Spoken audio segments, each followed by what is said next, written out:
Mas é muita coisa, tem muita coisa porque foi difícil perceber que tava tudo aquilo, né? Foi assim, a gente que depois foi vendo os bastidores, e nisso o médico estava ali todo o tempo do lado dele, deixando se conduzir, né? Tentava trazer ele à realidade, mas foi Mas ele não voltou. Ele não voltou. Isso aí talvez dá pra gente responder pra ti, né, assim, eu já não, desde o início, assim, agora, lógico, como eu falei, né, vamos falar nessa segunda vista do filme, eu já vejo psicótico, eu não consigo ver a questão da neurose, porque o que acontece, por mais que a gente, como você mesmo falou, não dá pra gente engessar que o psicótico é isso, o neurótico é isso, o perverso é isso.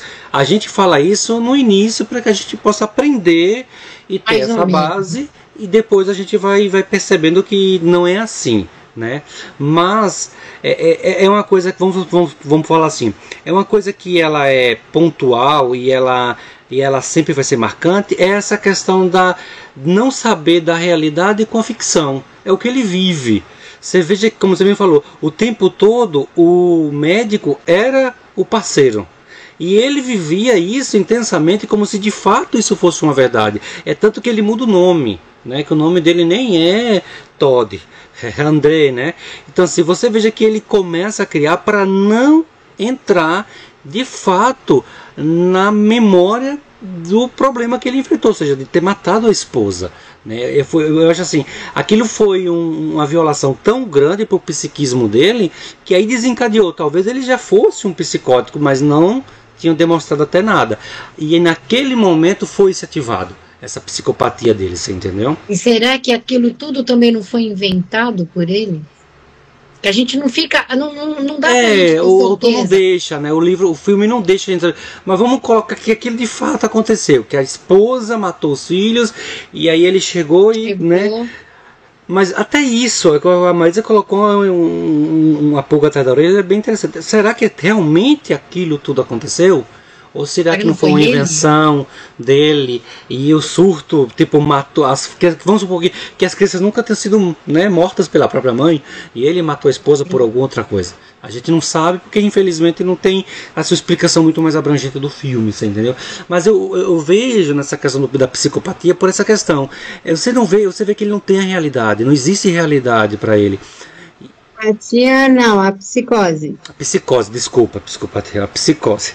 Então a psicose você vê que ele não tem esse senso de realidade. E ele vive naquela fantasia como se de fato ela fosse o real. Você entendeu?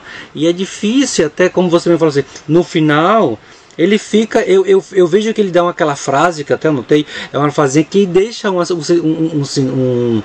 vou fazer uma ideia de ambivalência. Eu não sei se ele de fato voltou para a psicose ou se ele de fato encarou a cirurgia para fugir dessa responsabilidade da culpa de ter matado a esposa. Você entendeu? Aí o filme fica naquela, você decide. Sabe aquele programa que tinha antigamente? Você decide agora. Você decide, ele voltou ou não voltou à realidade, você entendeu? Então, o filme todo, ele te remete a não verdades, não vou falar mentiras. Então, todo aquele cenário, aquele local, aquele depósito de gente doente, de louco, né? O diretor. Então, é tudo tão, assim, tão de praxe, que você fala, será que tudo isso é uma verdade mesmo? Né? Ou não? Será que é de verdade? Porque você vê tudo aquilo ali, tudo que se fala de um hospício é o que acontece lá no filme. Aí você fala, bom, isso daí é de um tempo mais remoto, né? Não é de agora, atual. Então, antigamente, tratamento com esse pessoal era tratamento de choque mesmo. Era depósito, largava o ser humano lá e tchau. Como aqui, né, que a gente assistiu. Vocês já assistiram o Holocausto Brasileiro? Assista. Holocausto Brasileiro. Tá? É um absurdo. Porque é sobre os manicômios, né? Inclusive de Barbacena, se não me engano, que foi desativado e tudo mais. Então, aí você fala, meu Deus do céu. Será que tudo aquilo é verdade ou tudo aquilo é o que ele via? Era tudo aquilo Ou não era ele estava lá dentro das celas e ele se via naquilo, porque era um surto só, era uma viagem só. Aquela questão também que ele encontra aquela pessoa lá na montanha ali, né? Você fala, nossa, que coisa absurda, é tudo muito absurdo. Então, para mim, na minha opinião, cada vez que eu via que ele entrava numa fase do filme, é como se ele estivesse entrando dentro dele mesmo e mostrando uma realidade que ele estava vendo. Nós estávamos vendo a realidade dele, o que ele estava vendo. E depois, quando ele estava junto com o médico, aí você fala, pô, será que esse médico é médico mesmo? Ou ele também é outro paciente lá do manicômio? Uhum. É tudo uma mentira, é tudo uma ilustração. É um dia a dia de uma pessoa que tem problemas seríssimos, problemas mentais seríssimos e pronto. É uma história que o cara montou. Então, você tem sempre, né? O teu parceiro dentro do manicômio também. Entende? Então... É interessante quando você falou que como é que leva a outra perspectiva, né? Eu, na minha perspectiva, né, de que pudesse ser, né, primariamente um neurótico, né, que se utilizou ali psicótico como defesa, como um surto que cindiu, toda essa narrativa, quando você falou não verdades, soou como análise. Porque, geralmente, para nós, numa análise, né, como analista, não é que não tem importância, mas é a verdade que ele nos traz, e não necessariamente tem que ser a verdade, mas é a verdade que ele conta. Então, como se o filme todo fosse uma narrativa dele, fosse ele em análise trazendo ali para o médico como analista, como se fosse conduzindo, estando com ele e acompanhando ele nessa narrativa toda dele, nessa fala, até que, né, entre os surtos e ele ali acompanhando, às vezes confrontando, devolvendo para ele, né, certas questões ali, até que chegou num ponto ali, sabe, no ponto do sofrimento. Aí, tipo, sabe, as camadas foram porque de início ali é aquilo, ele foi, então ele foi se deixando levar ele, né, ele foi acompanhando essa narrativa deles de não verdades, como você disse, né? Não verdades ali, mas que para ele era a verdade dele. Para ele, sim. Para ele, sim. E é o que ele passou para nós. É que você veja que tudo no início do filme, eu acho que a gente talvez, vamos falar assim, quem nunca assistiu, vai assistir a primeira vez, eu acho que até a hora em que ele entra de fato dentro do hospital, parece que é tudo normal, parece que de fato ele é um investigador e que ele não faz parte daquilo ali. E aí quando você começa a perceber certos mecanismos de defesa que ele vai criando ao longo do filme, você vai perceber, opa, peraí, calma aí, esse rapaz, ele não é aquele investigador. Que loucura é essa, né? Tipo, como é que eu posso dizer? Que vontade é essa para uma justiça que uma pessoa sumiu, desapareceu. Ele está querendo cobrir o quê, né? Tipo, ele está querendo ser justiceiro em quê? Aí você vai percebendo, né, que não deixa de ser um mecanismo de defesa. Ou seja, ele busca essa justiça para não sofrer com o que ele tem feito, né? Sim, e assim, é interessante que quando ele foi confrontado, como que muda até a questão do próprio cenário, né? Entendeu? Né, o insight ali, quando a gente tem insight, o choque de realidade. Essa pessoa que ele está procurando, será que não é ele mesmo? Sei. Que é ele, aquela dualidade dele, aquela ambivalência da clivagem, ele clivado. Eu sou alguém, estou procurando minha outra parte, né? Eu cindido, fragmentado. Nossa, é muito interessante.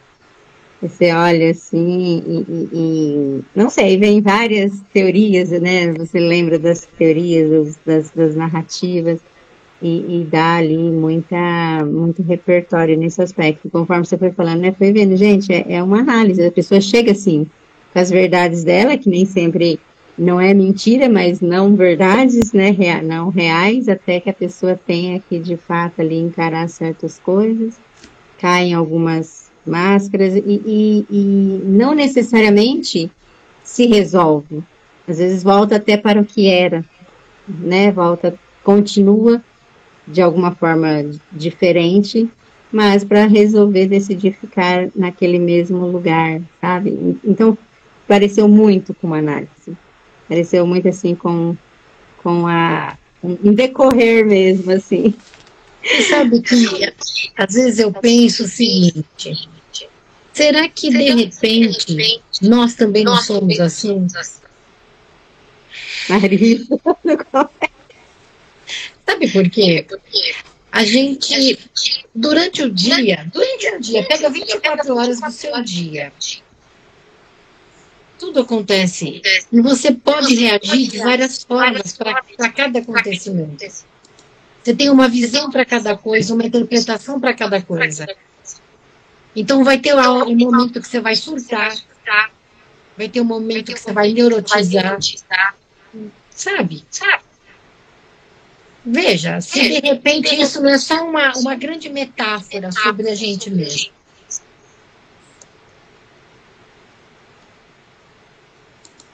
É como o Freud mesmo falava, né? De neurótico, psicótico e perverso todo mundo tem um pouquinho, né?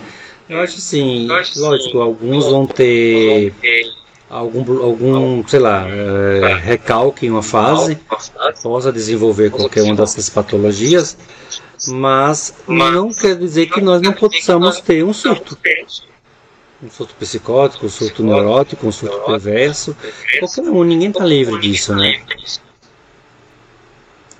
Atos perversos, esses são os mais visíveis possíveis.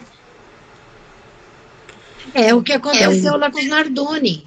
Uhum. Conforme a narrativa dos peritos, a Nardoni lá, a mulher do cara, não lembro o nome dela, ela começou a ter uma irritação dentro do carro, já acho que até antes, que ela estava com a menina e os 2 filhos. As crianças chorando, a menina chorando, aquilo começou a criar nela uma situação assim, ela focou a menina, ela fez uma série de coisas. Essa mulher surtou com a criança. Entende? Fico pensando quantas mães biológicas mesmo não chegam nesse momento de surto com os próprios filhos, sabe? Nessa questão às vezes, dessa pressão de lidar, e depois a culpa por isso, muitas das vezes, né? A ser algo tão violento de dentro para fora, assim, que realmente esses rompantes, já vi relatos nesse aspecto, né? E não só relatos, também já passei por momentos assim, que hoje, se eu for parar para pensar, eu falo, que bicho foi aquele? Aonde estava aquilo? Né, 2 crianças pequenas e tal, noite sem dormir, e estresse do sono, né, da noite mal dormida. Gente, igual eu falei, os atos perversos, que é os mais visíveis, não precisa nem olhar fora, só analisar dentro. Quantos atos somos capazes diariamente, né, quando você começa ali a ter essa percepção maior, na clínica, no ouvir, no escutar, você vê que, sim, gente, nós somos primitivos. Nós somos. Mais do que, tem uma fera aí que de vez em quando... Tem. Porque aquele nosso ser primitivo que a gente tinha que caçar, matar para sobreviver, ainda existe dentro de nós. Nós só fomos Vou pedir só para tu civilizados. desligar teu microfone que tá dando eco. Qual é o meu, será? Não dá só, quando você fala isso, agora pode falar. Não, então, eu digo, nós somos seres primitivos. Nós somos, o nosso sistema límbico, aquela coisa toda, ainda remete a gente, sabe? Ao nosso estado, como logo no comecinho que a gente aprendeu psicanálise, o reptiliano, né?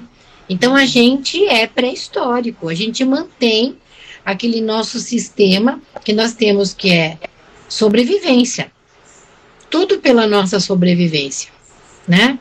Então, você conviver com outros seres, não importa que a gente evoluiu, mas a gente carrega isso dentro da gente. Só que tem gente que isso tudo muito mais aflorado e não mede esforço. E tem gente que sim, ela já não é só uma situação comum, normal, mas é uma pessoa centrada, uma pessoa que sim, que vive em sociedade civilizada. Tem uns que não. Então, essa questão neurótico, perverso, psicótico, sabe? Você fala, qual é a minha medida?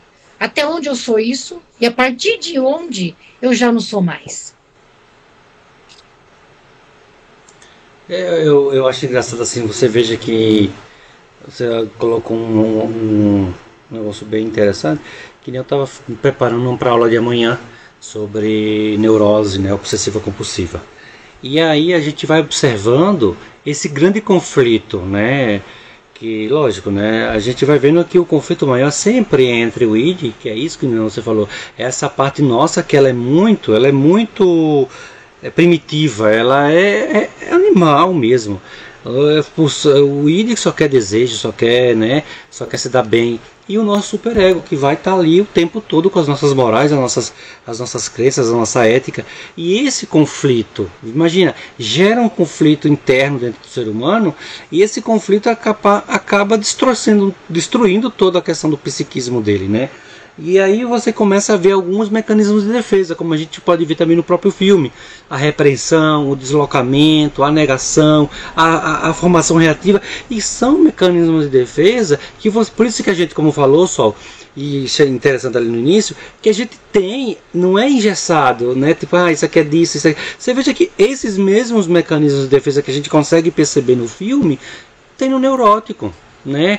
E o que vai diferenciar talvez é essa questão mesmo de ele é um neurótico, mas ele está fugindo, né? Vamos lá, ele está negando aquele fato, mas ele entende que ele fez o processo errado, ele sabe do erro que ele fez, mas o psicótico não, ele nega e continuará negando até que ele morra. Porque ele não tem esse senso da realidade, ele não vai sentir remorso, ele não vai sentir a culpa, ele não quer, ele vai, é como se o próprio id dissesse, superego, cala a boca que quem vai mandar aqui sou eu, e acabou.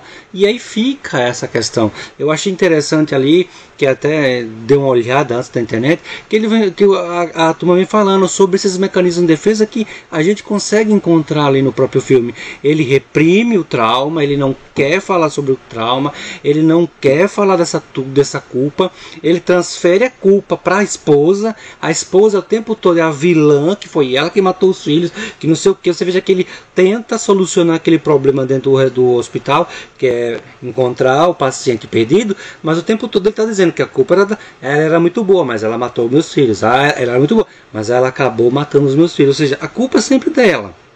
Ele desloca essa angústia para uma conspiração externa, né? Esse deslocamento dessa culpa dele, ele joga de que o hospital fez alguma coisa errada, que sumiu um paciente, que isso não pode, blá blá blá. E a gente está acreditando que de fato o homem ele é um investigador.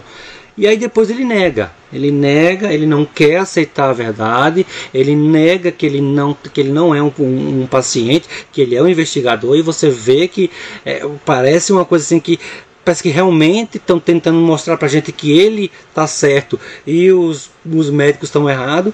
E depois ele tem a própria formação reativa em questão do julgamento, ele quer justiça, ele quer fazer com que essa pessoa sumida, desaparecida volte, porque ele quer cumprir, ele quer realizar a justiça daquilo que ele não conseguiu fazer dele mesmo, né? E veja que como esses mecanismos de defesa são muito interessantes, né? E como você mesmo falou, eles transitam nos três. Eu posso ter esses mesmos mecanismos de defesa no perverso, eu posso ter no neurótico, e isso é interessante. Por isso que foi muito bom no início que a gente falou, que você falou, que não é linear, não é sabe, fechado, isso é isso, isso é isso, isso é aquilo, porque a gente vai entendendo melhor essas condições.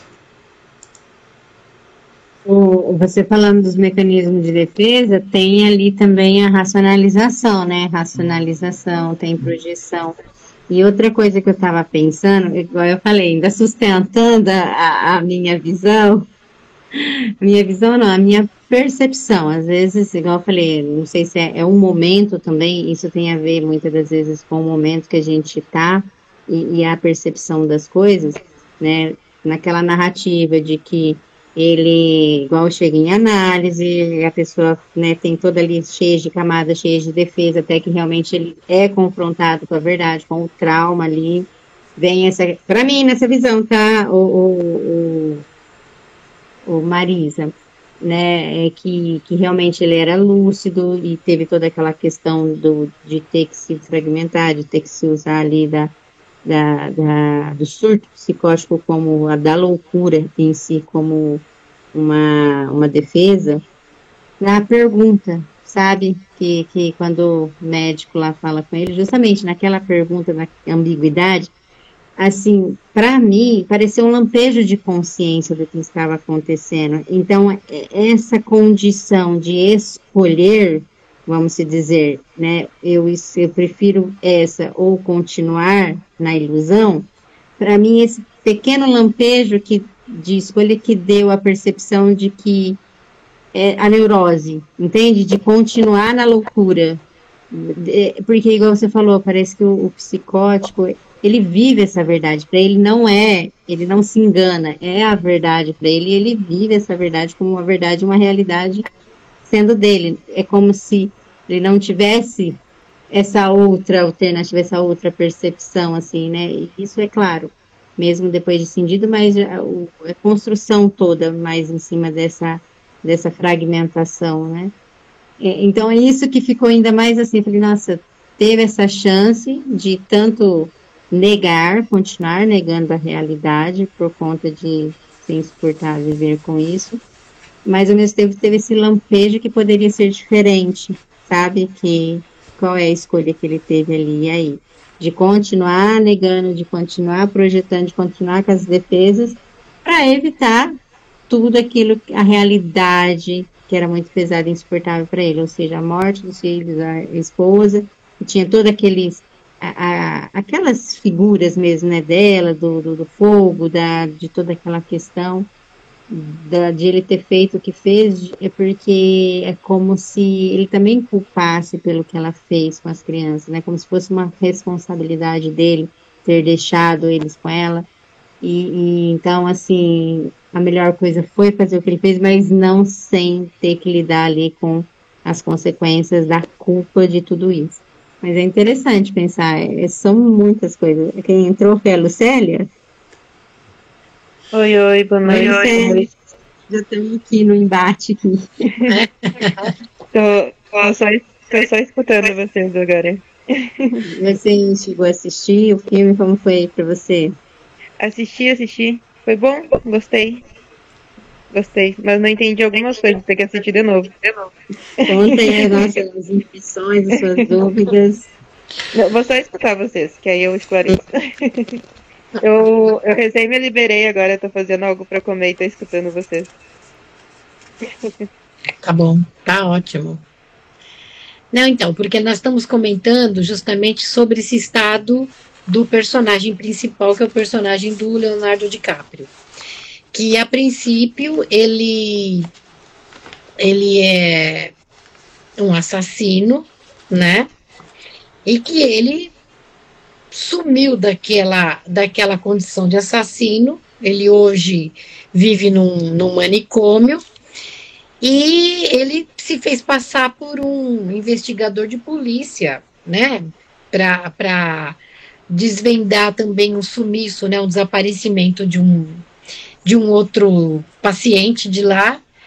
Porém, a história não é nada disso. Na verdade, a gente vem comentando sobre se essa história de ser investigador e também o médico que estaria lá como auxiliar dele na investigação, se os dois não são Os dois doentes, os dois estão tendo lá seus surtos, estão comentando uma história que eles inventaram e beleza. Então, é uma possibilidade. Também pode ser uma possibilidade dele ter assassinado os filhos e a esposa, né? Dele ser tudo isso também, de não ter havido nada disso, dele ser alguém que inventou uma história mirabolante, porque também, de repente, precisa de um holofote sobre ele, né? Isso aí também é uma possibilidade, certo? Do cara ter, como você falou lá, a questão que a Soliane estava falando, né? Sobre ele, no final, ele quase que aceitar a verdade, que é a verdade que a gente acha que o filme está passando para nós. Que ele assassinou a esposa, né? Porque ela matou os filhos, ele num surto, aconteceu tudo aquilo, aí ele entrou, né? Aliás, ele saiu, aí ele desapareceu dele mesmo e foi o que aconteceu com ele. Pode ser também. Então a gente não sabe qual é a realidade dele, inclusive, porque parece que ele entende quando o médico fala com ele, mas será que esse médico também não é um outro paciente que inventou uma história? Ele falou, tudo bem, mas depois, quando ele fala, na última frase dele, dá a entender que não mudou nada, né? Não mudou nada. Então, é um filme para a gente... Se a gente vai assistir como uma plateia comum, não, legal, a gente está achando que é um cara doido, malucaço, que está lá dentro do hospital e está tentando ser tratado por alguém, né? Mas que no final das contas não deu certo. Ou então a gente agora olhando, a gente não sabe se é uma realidade inventada por ele e o filme é toda essa realidade inventada pelo fragmento dele, né? Pelo ser clivado dele, pelo ser cindido dele, que é uma outra pessoa, né? A gente não sabe se é uma história contada por essa terceira pessoa que ele assumiu, e simplesmente isso. Então, é daí a nossa conversa. O que ele realmente era, um neurótico, e se de repente teve um surto, e de repente o cara entrou numa dessas viagens aí, não volta mais, ou o cara já era mesmo um psicótico aí, pirou, tá ali, tá contando uma história para quem quer ouvir. A gente aqui só ouvindo a viagem do cara. Então, é essa a nossa questão. Tem desculpa cortar vocês, se meu microfone der barulho, me avisem. Tem um filme e ele entra mais ou menos nessa ideia, né, da psicose, assim, de não saber o que é real, o que não é. Que a guria, ela acaba passando por uma situação assim que a mãe dela morre, matam, se eu não me engano, a mãe dela. E aí o pai dela quer vingança, né? E aí acaba um conflito ali. Aparentemente dá a entender que o pai dela morreu, mas sobreviveu. E vai meio que os dois atrás dessa vingança. Só que ela é contra as coisas que o pai dela tá fazendo por vingança. Então o filme é meio louco porque parece que ela tenta impedir o pai dela de fazer as coisas, só que no final o pai dela morreu. Só que na cabeça dela, o pai dela não morreu. Ela tá junto nessa busca por vingança com o pai dela. Só que é ela que faz todas as coisas. É ela que mata, é ela que faz tudo. Só que na cabeça dela é como se ela tivesse assumido uma dupla personalidade, sabe? Só que na cabeça dela não é ela, é o pai dela. E aí no final ela descobre, né, que o pai dela morreu, tudo, e que é ela. E aí ela entra em contato com a polícia, tudo ali por ela, né, dizendo das coisas que o pai dela tá fazendo, que ela é contra tudo. Só que aí o filme inteiro parece uma coisa que na grande real não é. É ela que entrou nesse surto, nessa realidade dela, e era ela que fazia todas as coisas, só que ela não via que era ela. E ela era contra isso tudo. querendo entregar o pai dela, querendo que a polícia pegasse o pai dela, tudo. E no final ela descobre que é ela. Só que meio que apaga também. É um final meio... Parece que vai ter uma continuação, sabe? Só que eu acho que não. Eu acho que no final ela fica tão em transe que ela vê que é ela que faz tudo e que ela meio que assumiu esse personagem, esse negócio, só que ela também não aceita, né? Então ela volta a acreditar que ela é ela contra tudo isso que o pai dela fez, que o pai dela ainda tá vivo. Mas é uma coisa bem louca. Ela entra num transe, assim, num negócio. E esse filme eu também não entendi. Eu não entendi se é uma dupla personalidade dela, se é uma psicose dela, o que seria, né? Essa realidade dela e tal. Aí qual o nome do filme, eu não vou lembrar, eu vou ter que pesquisar. Me fez lembrar esse filme. Mas é com aquele ator, o Jason Momoa, aquele que faz o Aquaman. É com ele. Só que eu vou ter que pesquisar pelo ator, porque eu não lembro o nome do filme. Beleza, depois mandar para nós ali. Veja só, Sol. O que seria pior? Viver como um monstro ou morrer como um homem bom? Ele termina o filme desse jeito. A gente poderia também dizer o seguinte: talvez será que naquele momento ali ele percebeu, depois de toda a encenação, ele percebeu que ele tem um problema psíquico, mas aí cabe a nós decidir se de fato ele aceitou ou se de fato ele volta a crer naquele enredo, como a Mari falou, naquele enredo que ele criou, naquela verdade que faz sentido para ele, né? Porque assim, ficou muito... Eles deixaram muito solto isso. Porra, como é que termina um filme desse jeito? Assim, é pra matar a gente de raiva, né?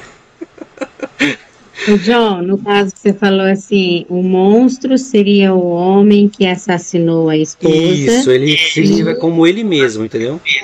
É o investigador que está ali em prol da lei, o homem da lei, o homem correto, que está ali fazendo o seu trabalho. Bem colocado, Sol. Bem colocado. Porque, é claro que ele vai arrumar uma pessoa... Ele poderia ter sido um padre.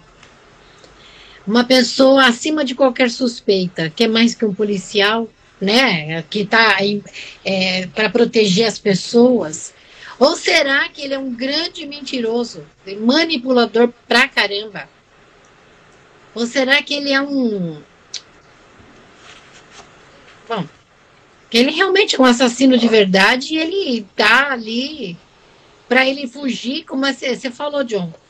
Eu não quero morrer como um monstro porque eu assassinei, eu assumo isso. Só que eu vou viver que nem um doidaço aqui e vou fazer todo mundo acreditar na minha verdade.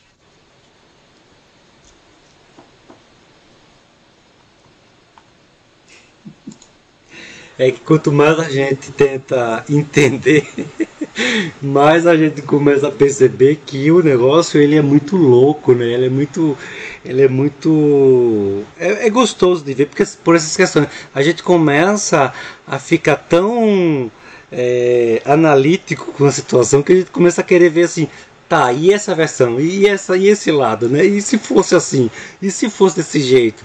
É muito louco, é muito louco. O filme é muito bem feito. Eu fiquei pensando agora na sua narrativa, em alguns detalhes, realmente, mas eu não consegui perceber, em toda a narrativa em si, uma manipulação, sabe? Uma manipulação assim. Por isso que eu falei daquele outro filme, daquela outra série, quando você tiver a oportunidade de assistir, isso vai ficar bem claro, não explícito, mas vai ficar claro na aparência, na fisionomia, às vezes no detalhe, às vezes no olhar. Isso vai ficar assim, já vai te deixar meio apreensivo. Tem alguma coisa de errado aí, né? Tem alguma coisa, são detalhes. E no dele, olhando pro Andrew, pro Ted, eu via sofrimento ou repressão. Isso, né, racionalização, essas coisas, mas não no sentido de manipular a narrativa, mas de não entrar em contato com ela. de não aceitar a realidade, sabe? De viver a loucura para não ter que lidar com a culpa e a responsabilização real de si mesmo, confrontar com aquele trauma, confrontar com aquela verdade. Pelo menos foi assim, porque foi bem específico nessa condição. Agora, esse que eu falei de defesa, é uns olhares, assim, uma manipulação mínima. Eu falei, gente, olha, que atores, é a mesma coisa ali em adolescência também, sabe? Tem essas nuances, assim, foi muito bem gravada, vamos dizer assim, né? Teve uma atuação muito boa, que são detalhes, assim, que você vai construir naquela narrativa. Mas achei interessante você falar, né, pode não ser nada real, mas eu não sei se foi essa narrativa, toda essa análise, toda essa analogia a uma análise de como que chegam para nós muitas pessoas desse sofrimento atroz a ponto ali de causar essa cisão, de fragmentar, que eu via muito mais dor e culpa e ao mesmo tempo negação disso. Tudo para fugir desse ponto específico e não de outros, sabe? De não, porque tem muito disso, né? O perverso em si já tem esse distanciamento com o outro, essa questão assim diretamente com a construção do outro. Mas é um ponto a se pensar. Você começa a pensar, você começa a rever a cena, você começa a ver aí, essa cena tem outra interpretação, vamos olhar para ela. Faz sentido, outra escuta. Não, porque, veja, isso daí me ocorreu agora, tá? Porque ele pode ser um perverso puro. Ele pode ser. Ele pode ter manipulado todo mundo, certo? E a gente não sabe se tem mais algum alvo lá dentro, porque dentro de um manicômio são alvos fáceis também, né? E a gente não sabe se essa é uma realidade mesmo. Ele inventou tudo isso para manipular inclusive o espectador, ou não, né? Ele ali fingindo, porque para fingir, você vai fingir ser o que você quiser, precisa ver se o outro entende dessa forma. Então, ele conta histórias muito mirabolantes, gente. Tem coisa muito... meio fora da caixinha. Aquela pessoa que vive lá dentro daquela montanha, aquilo para mim é uma coisa totalmente fora. Eu não entendi aquilo. Eu não entendi se aquilo foi uma coisa alucinatória, o que foi. Mas eu não entendi quem é aquela pessoa que também fala sobre o sumiço, né, do outro. Então, eu não entendi. É que, na verdade, é a mulher que sumiu, né? Ele encontra ela naquela caverna. Então, a paciente que ele está lá investigando, que desapareceu, é aquela que está dentro daquela caverna. E aí ela fala sobre o paciente da cela lá no bloco C, né?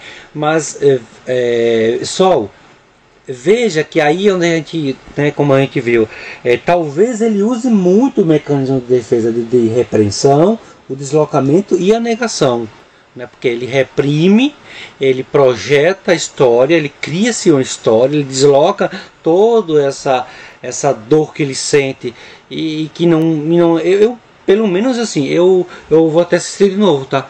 Mas eu não vejo sentimento de culpa o tempo todo no filme, até quando eles vão pro farol, que aí ele é confrontado, aí é onde a realidade vem à tona, a realidade, vamos lá, dos médicos, e onde o paciente ele é posto em xeque, ele não tem sentimento de nada. E você vê que quando ele fala de que a esposa matou os filhos, minha esposa matou os filhos. Foi isso, foi aquilo, mas tipo assim, uma narrativa como outra, pelo menos pelo que eu entendi. É como se fosse uma narrativa como outra qualquer. Talvez seja pela própria negação. Talvez ali naquele momento ele use muito esse mecanismo de defesa da negação para que ele não sinta essa culpa, que ele não recaia sobre ele essa culpa de jeito nenhum. O John, mas assim, a princípio, só pelo fato dele viver a repressão, já seria uma neurose, porque a psicose, ela foraclui, ela não reprime, ela não tem essa repressão. Então, só por esse mecanismo de defesa ali, a princípio, de ter que se usar da repressão, de ter que reprimir algo e fazer o uso da negação, do deslocamento, usar uma outra narrativa, já seria neurótico, entende? E assim, a culpa em si não ficou dito, mas eu vi na expressão, não sei se poderia ser confiável, a expressão dele, do desespero dele, quando ele viu os filhos, quando ele correu, tipo assim, a questão de ele não ter cuidado dela, por ele ter deixado ela, hoje não tem aula, o desespero dele, cadê as crianças, hoje é sábado, não tem aula, e ver aquela condição, sabe?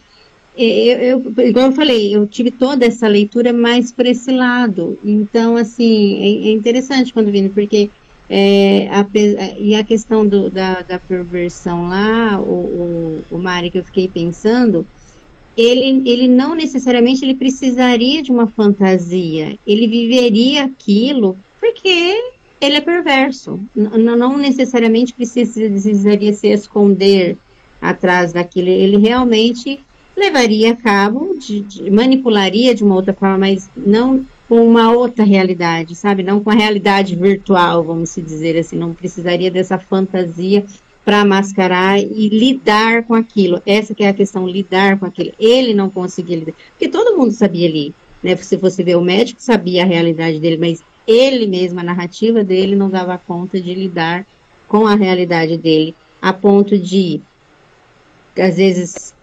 conscientemente ter aquele lampejo de escolher continuar vivendo a fantasia, porque não queria lidar com aquela culpa, ou então, assim, se fez necessário, ou então, que, igual você falou, cindiu de vez que não voltou, mas não que não voltou porque por escolha, voltou porque não teve condição, sabe? Não foi uma escolha, bem se dizer assim.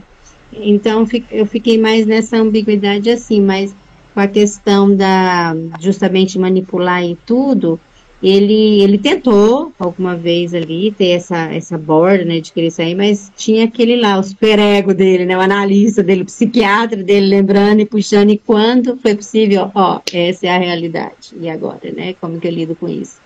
E, né, o ego ali, né, dou conta, não dou?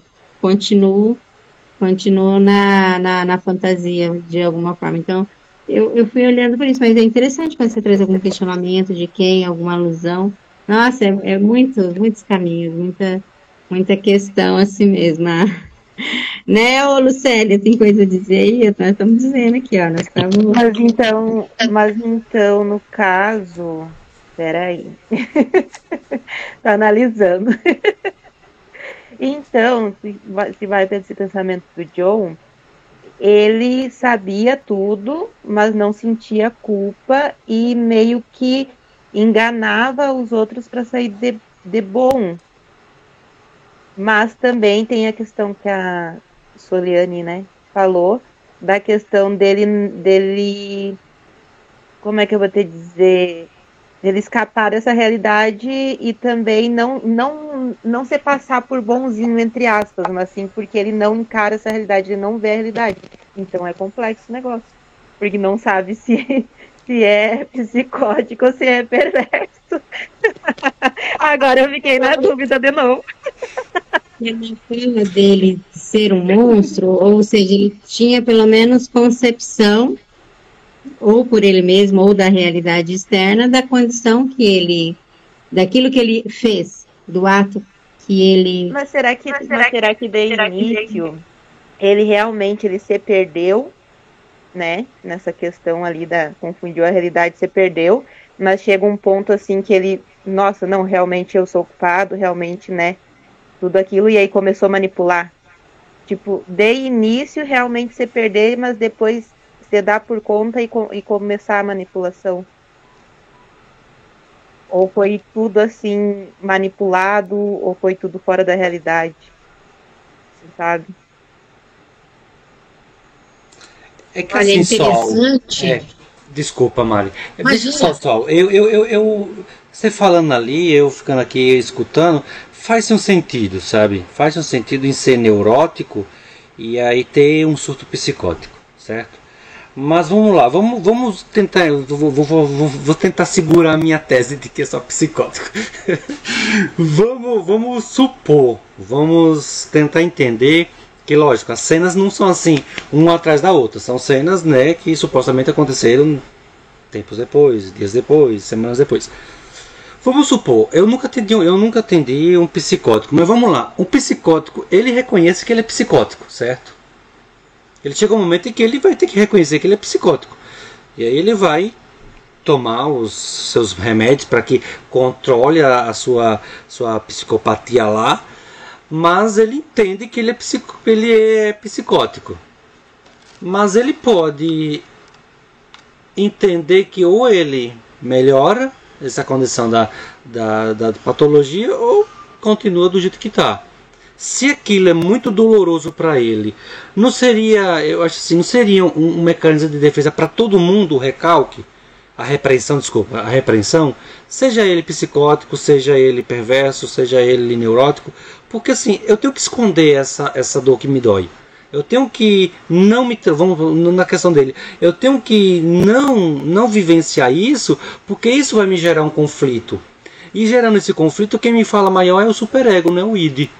Porque eu fico naquela, se eu vivo aquele sofrimento e eu não dou uma repressão naquele sofrimento, eu vou ficar em conflito com o meu superego. Aí sim eu serei um neurótico, porque aí eu ficarei dando voltas e voltas para não assumir a minha culpa. Mas eu acho que todos eles, quando é entendido que aconteceu algo, o nosso mecanismo, acho que primordial seria reprimir isso, ou seja, não tem que viver isso, você não pode lembrar mais disso. Aí cabe depois a foroclusão, que aí é um mecanismo de defesa do próprio psicótico, que aí também eu nem fui atrás para falar, né, para me defender minha tese, mas que seria totalmente dele, né? Mas assim, desses outros mecanismos, não caberia ele também fazer isso? Tipo, não seria do psicótico negar? Não seria do psicótico deslocar isso para outra coisa? Porque tipo, eu tenho psicótico que vê que o Hitler está seguindo ele, que fulano vai matar ele, e às vezes é só um próprio delírio da própria cabeça dele. John, não, realmente, quando você falou, né, os delírios, a questão lá de estar sendo perseguido, mas, pelo meu pouco entendimento,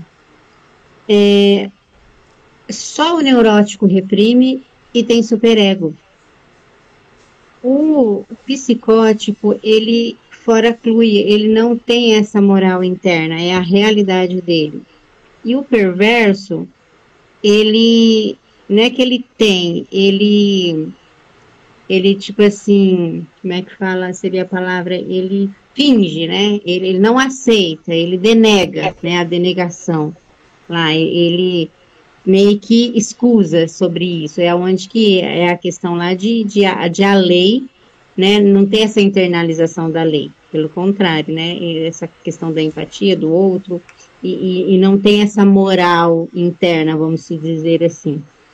Então, por isso que eu fiquei nessa questão, né, o fato dele ter aquela mínima sensação da percepção, né, do grau ali, a ponto de continuar ou não, mesmo que naquele momento poderia já estar escindido, mas o fato da repressão, sabe, ter que não lidar com isso, ter que arrumar uma narrativa alternativa para lidar com isso, para mim foi um trauma que viveu uma repressão e se reprime, só os neuróticos reprimem, assim, a grosso modo, modo de dizer assim, até pela constituição, sabe, do superego ali, que é onde que é a nossa moral interna, é onde que leva a esse mecanismo de defesa e aos outros ali que comprimem ele.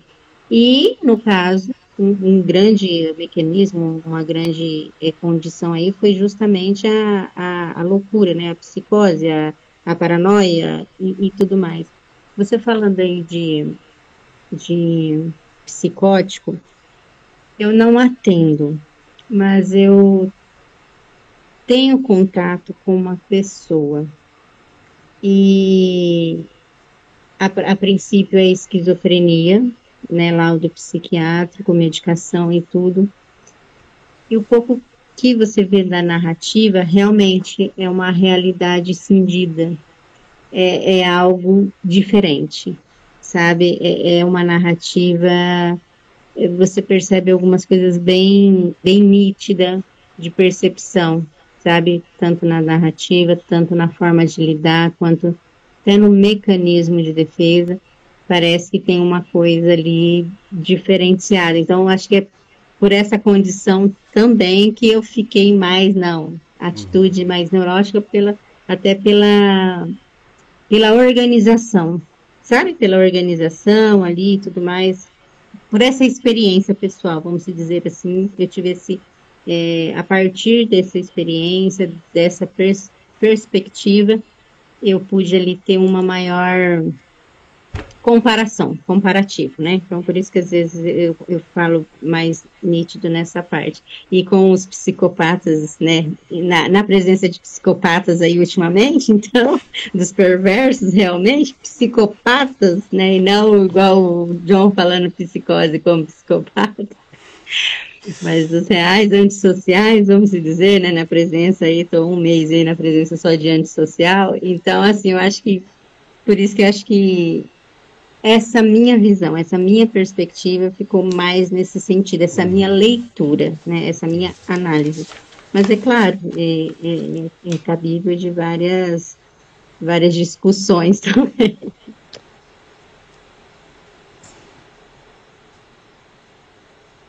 Só uma dúvida.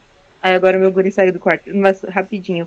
Essa questão dos psicóticos, eles não têm em momento nenhum essa noção da realidade, ou que nem o John fala, eles até voltam em algum momento.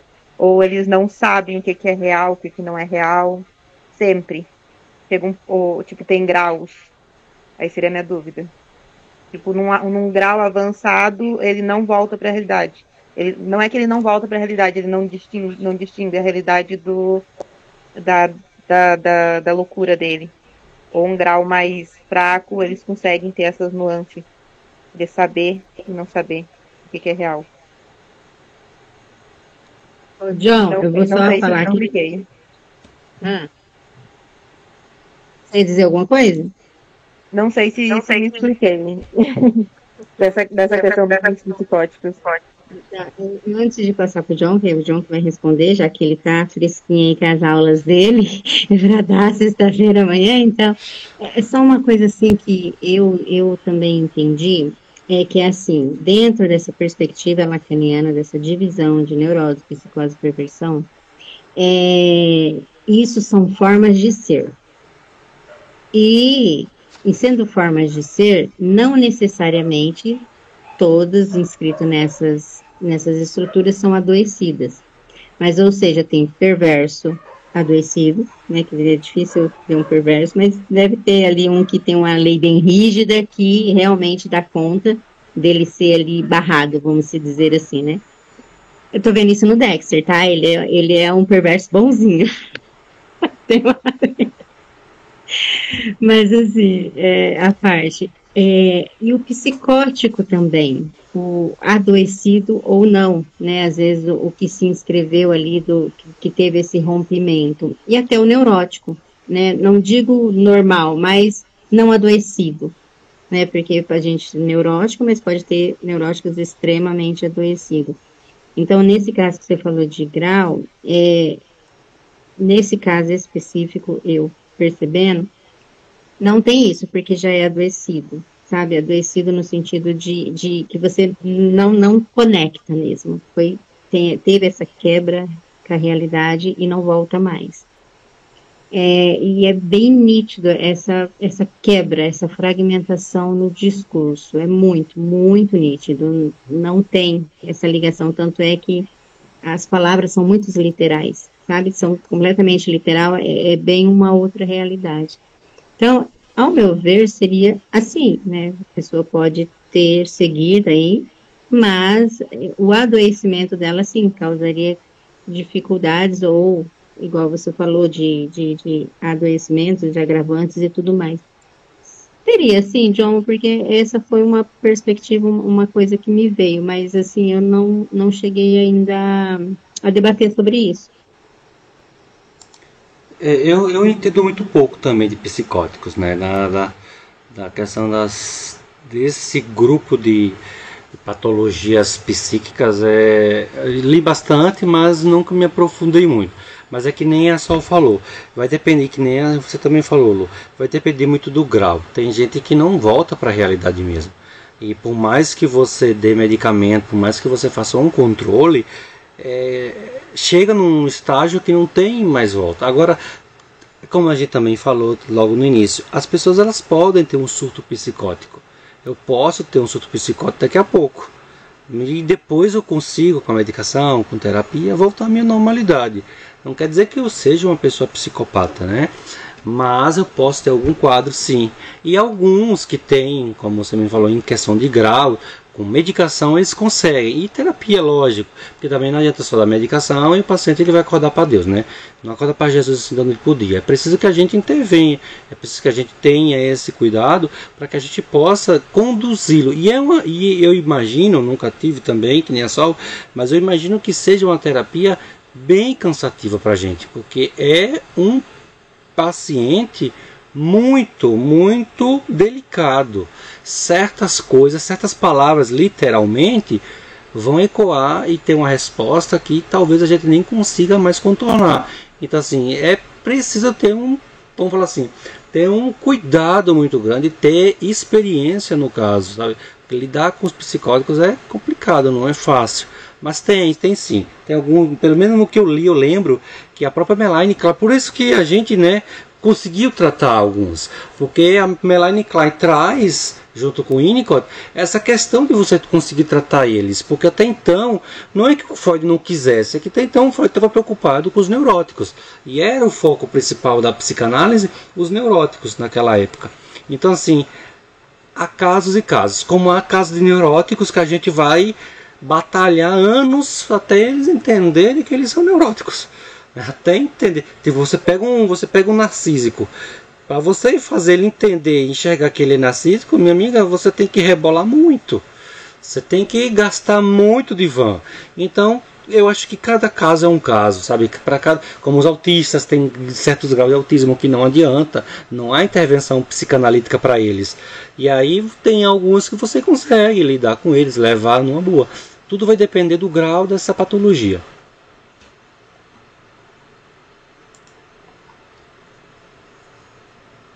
É por isso que no filme a gente fica numa certa dúvida, né? Se você assiste com um olhar fixo naquilo, você começa a traçar uma linha do tempo no filme e você começa a entender cada fase dele. Isso quando o filme inteiro trata dele, ele daquele estado, e aí ele volta numa realidade que existiu, que a gente acredita que sim. Agora, se você começar a ampliar um pouco mais o olhar, você começa, inclusive, essa questão do narcísico, se o cara realmente for um manipulador narcísico, um assassino de verdade, de repente eu vou fingir de doido porque eu vou ficar internado. Isso, gente, isso daí acontecia muito, né? Serial killer, tem vários.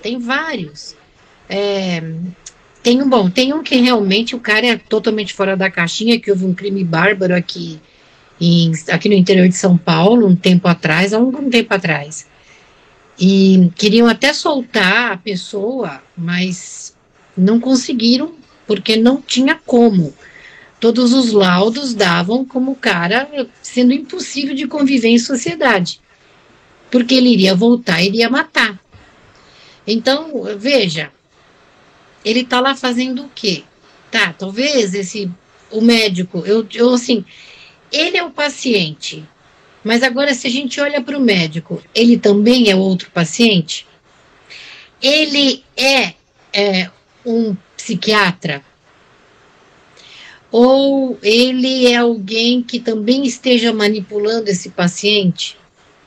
Porque a gente se volta para o Leonardo DiCaprio, né, que é o personagem principal, mas quem orbita por ele, que é o que acompanha ele, você não sabe se ele está manipulando esse personagem, né? Então, você percebe agora, vocês conversando, aí você começa a olhar mais além e fala, meu Deus. Porque é muito praxe aquele diretor lá do manicômio ser um diretor de manicômio, né? É aquele típico diretor de manicômio de filme. Os doentes são os típicos doentes. Então, a gente tem o doente principal, que é o Leonardo DiCaprio. Então, a princípio, ele é um cara que teve um surto muito grande, saiu da casinha completamente, porque assassinou a esposa. Na verdade, porque ele viu os filhos boiando no rio. O assassinato da esposa nem foi algo que tanto machucou. Mesmo que ele depois... Porque parece que ele pede perdão, né? Ele abraça ela, mas a cena mais dolorosa foi ter visto os filhos no rio. Então, aí a gente não sabe se já a partir daí ele pirou na batatinha, né? Ele acabou com aquilo, ou não, ou então ele chegou em casa e matou todo mundo. Não se conta o que ele fazia, se ele tinha uma amante, não tem essa, não existe essa narrativa. É uma conclusão para a gente tirar. Você vê como a gente pode interpretar de várias formas? A gente pode olhar cada personagem e cada personagem pode ser o culpado de alguma coisa. O foco é aquele assassinato. Aí o filme mostra como foco o sumiço de um paciente. Mas, na verdade, a gente está vendo alguém que tem uma narrativa, conta uma história, alguém que acompanha essa narrativa, mas é ele quem vai manipulando a história. Porque ele quem vai levando o Leonardo DiCaprio para uma situação, né? Ele quem vai, sabe, cutucando o cara. Eu acho que é assim como a gente faz. De uma certa forma, a gente manipula. Não é? Porque a gente vem com uma ideia, então a gente vai chutando, de acordo com o que a gente ouve, de acordo com a minha percepção do que eu ouço, eu vou provocar o outro, mas pela minha percepção. Então, até que ponto eu estou sendo manipuladora? Olha só, mais viagem, gente.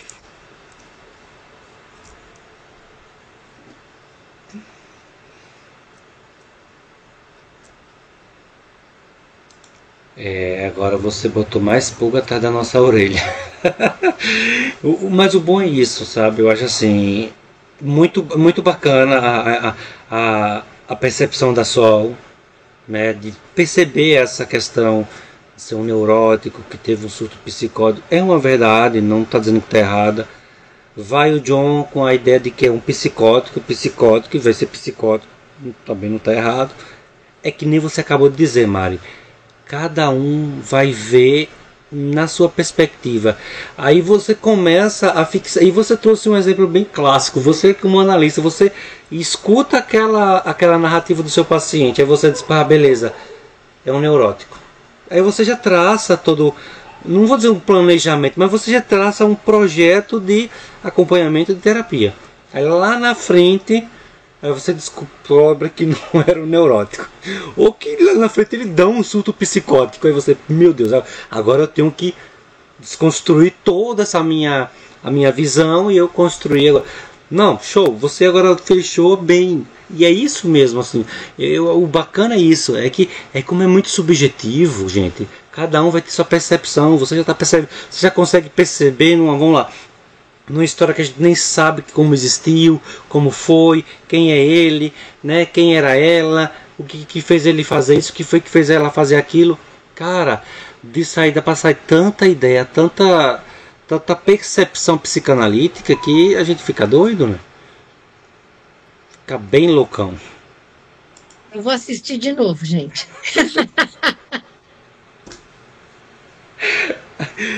Agora eu vou assistir com a visão da Sol. Agora eu vou assistir com a visão para ver se eu consigo perceber isso que ela percebeu. Você entendeu? E assim, vamos reassistindo de novo. Mas, assim, só para... É claro, igual eu falei, né? Vai muito de percepção. Mas o que gritou mais para mim, que eu acho que foi construído esse pensamento, é de defesa, sabe? Isso foi defesa, os mecanismos de defesa. Teve um trauma, ele precisou se utilizar de defesas para lidar com a realidade. Aí, em cima disso, é onde que, ali, segundo pouco, né, lacaniano, a escola lacaniana das estruturas nesse sentido, foi que foi se estruturando, né, a perversão, igual a Marisa trouxe, a questão que como eu percebi ele defendendo, já foi mais pro lado da neurose. A psicose, ela já vive mais a realidade, não tem essa volta, para ele é todo o tempo uma realidade, até eu falando, né, superego, mas não ter o superego igual ao do neurótico, mas a alucinação de si, as vozes, a perseguição, é uma certa forma, né, esse superego interno que ele tem ali, que da perseguição que ele estava tendo, que ele estava sendo perseguido, e alucinatória e delírios, né?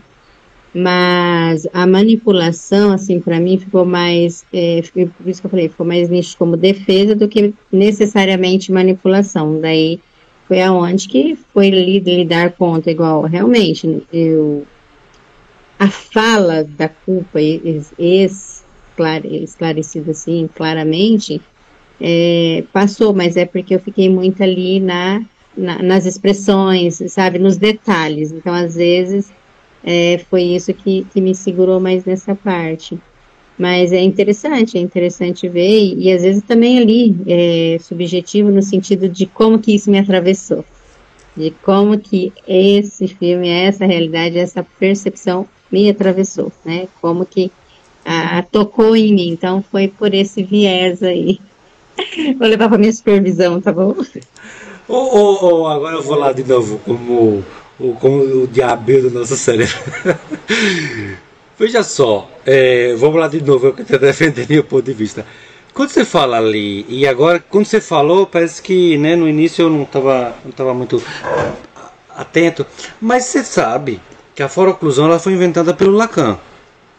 Foi o Lacan que deu, em nome do pai, a foroclusão. Até Freud não existia foroclusão. Não existia esse termo foroclusão para nós freudianos. Então, talvez aí eu vou voltar de novo para você nos mecanismos de defesa, que talvez a repressão que eu tenha percebido seja essa questão da questão mais freudiana, em perceber essa questão, você entendeu?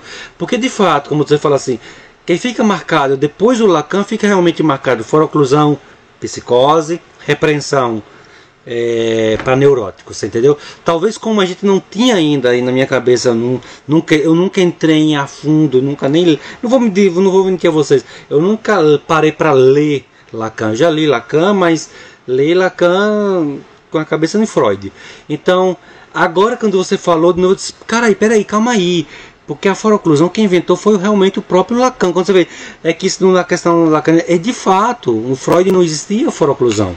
Então, aí eu ainda vou defender de novo. Talvez o meu paciente realmente ele era psicótico mesmo.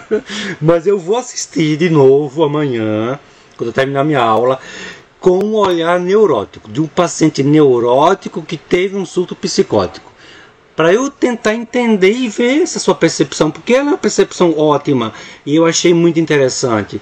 Porque de fato, quando você vem trazendo essa argumentação, e é uma argumentação que sustenta, porque assim, beleza, para eu recalcar, para eu reprimir, eu tenho que ser neurótico, eu tenho que ter esse superego, eu tenho que ter essa... Se eu sou psicótico, eu não tenho um superego, eu só vou, gente, não tem essa ambivalência, essa dualidade. E você me fez acender assim um ponto assim, beleza. Pode ter sido, né? Eu também, como eu falei, eu fui pesquisar um pouco na internet para ver o que também a turma falava. E aí a maioria sempre é psicótico e mecanismo de defesa esses. E eu também percebi esses mecanismos. Mas agora, quando você me traz essa versão, essa visão do neurótico, eu digo, peraí, acendeu um alerta aqui, então vamos ver, porque também possam todos como eu ter visto só o lado psicótico, porque a gente fixou a ideia do psicótico e eu não deixei passar alguma coisa. E aí volta nós com a nossa escuta flutuante para perceber nas entrelinhas que talvez você percebeu e a gente não percebeu.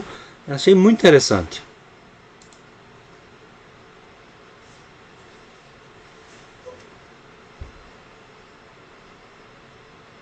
Minha tela aparece e some, que eu tenho que aumentar e minimizar ela, e daí às vezes ela some. Qual que foi com Freud lá, o caso de psicose? Foi o Schreber? Schreber. Tá, como que Freud tratou lá a questão dele, se eu não me engano, do desejo sexual dele? Acho que isso voltou como delírio, não foi? Eu acho que sim. Eu não estou muito lembrado agora só, mas eu acho que sim.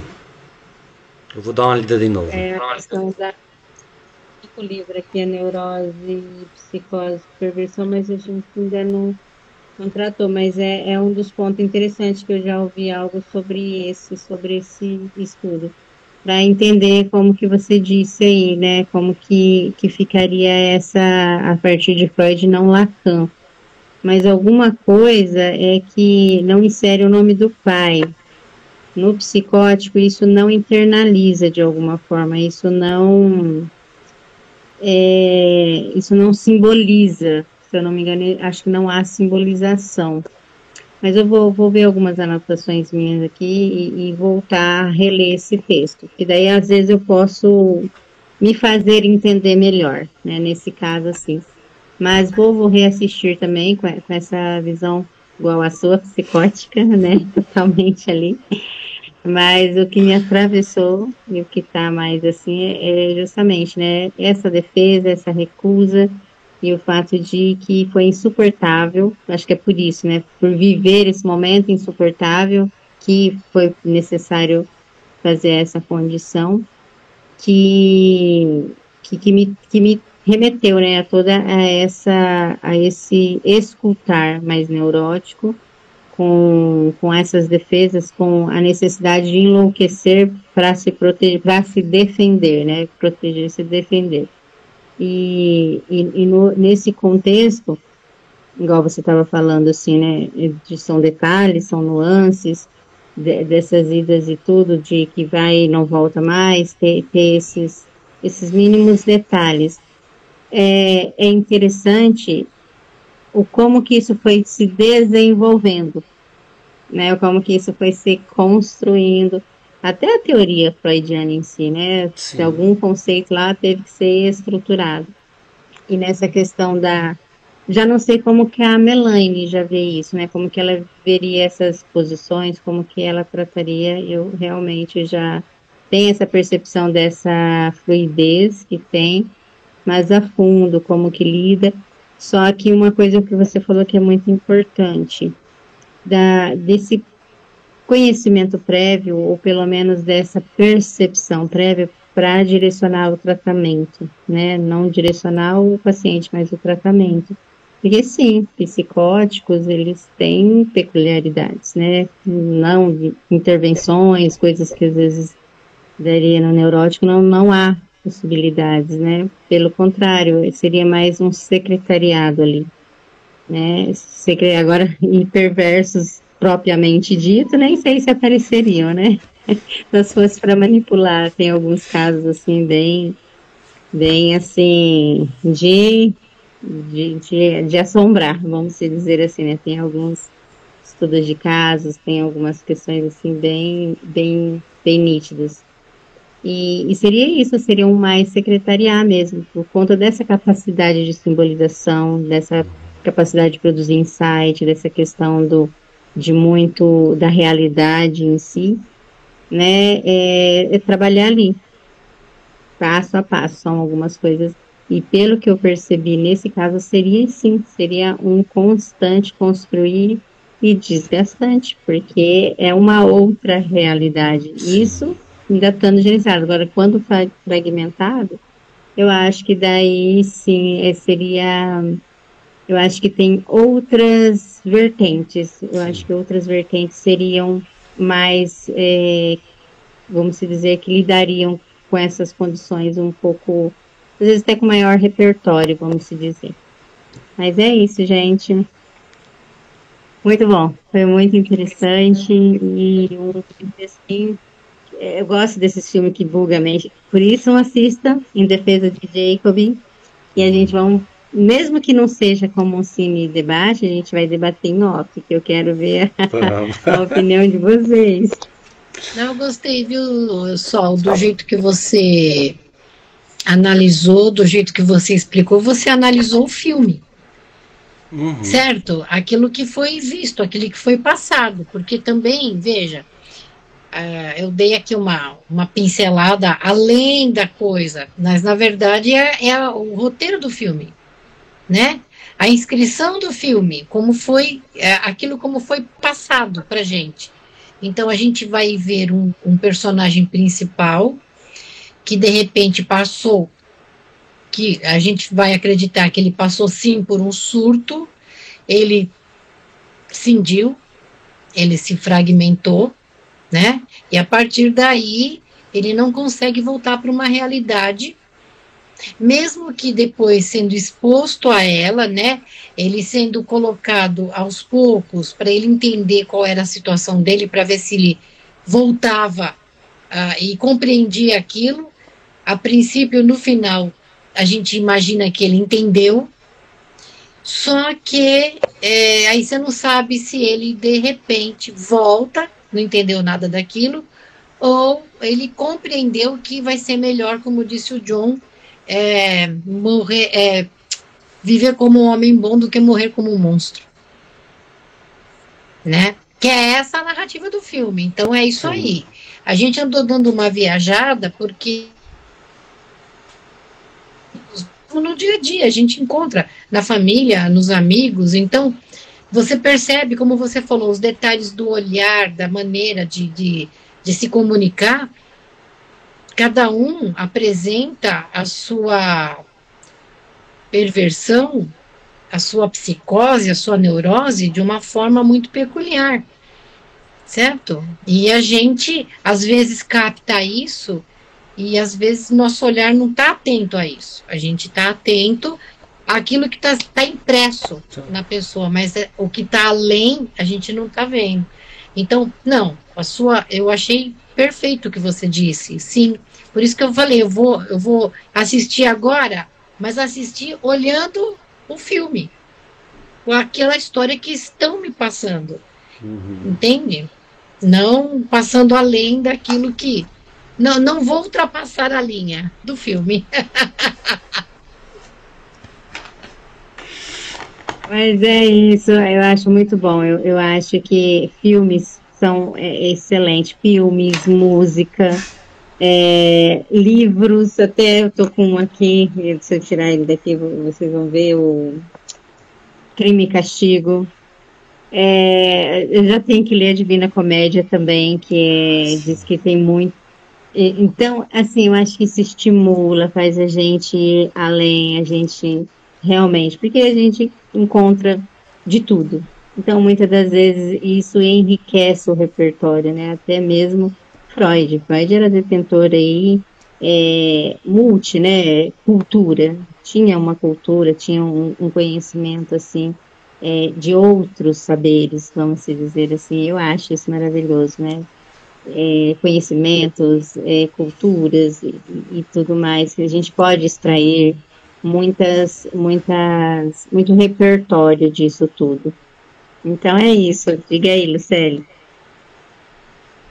Eu não sei se vocês já viram, mas o John falou dessa questão de manipular um discurso, né, manipular uma realidade. Eu lembrei de um outro filme, que é A Vida de David Gale, não sei se vocês já assistiram. É um filme um pouquinho antigo, que fala sobre, lá para os Estados Unidos, né, a questão da pena de morte. E daí vai uma repórter entrevistar o David Gale, né? Ele é um professor e ele tá no corredor da morte ali, né?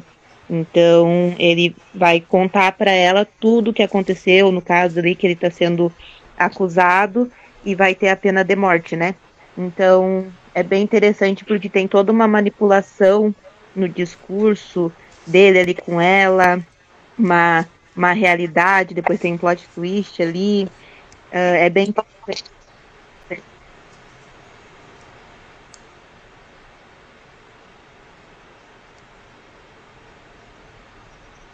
um herói, uma coisa assim. Então é bem interessante esse filme, A Vida de David Gale. Show, show. Vou até botar aqui para assistir, né? Vamos botar na nossa lista. Eu vou. Cadê a Sol? Será que a Solzinha vai voltar? Muito bom. Deu algum Excelente. Não problema sei, mesmo, ela caiu. não sei quem foi que sugeriu esse filme, mas é um baita filmaço. Eu adorei assistir ele. Muito bom. Eu sempre gostei desse filme, só que eu não entendia. Agora, com a visão mais psicanalítica, fica muito mais fácil da gente entender. Ótimo, ótimo.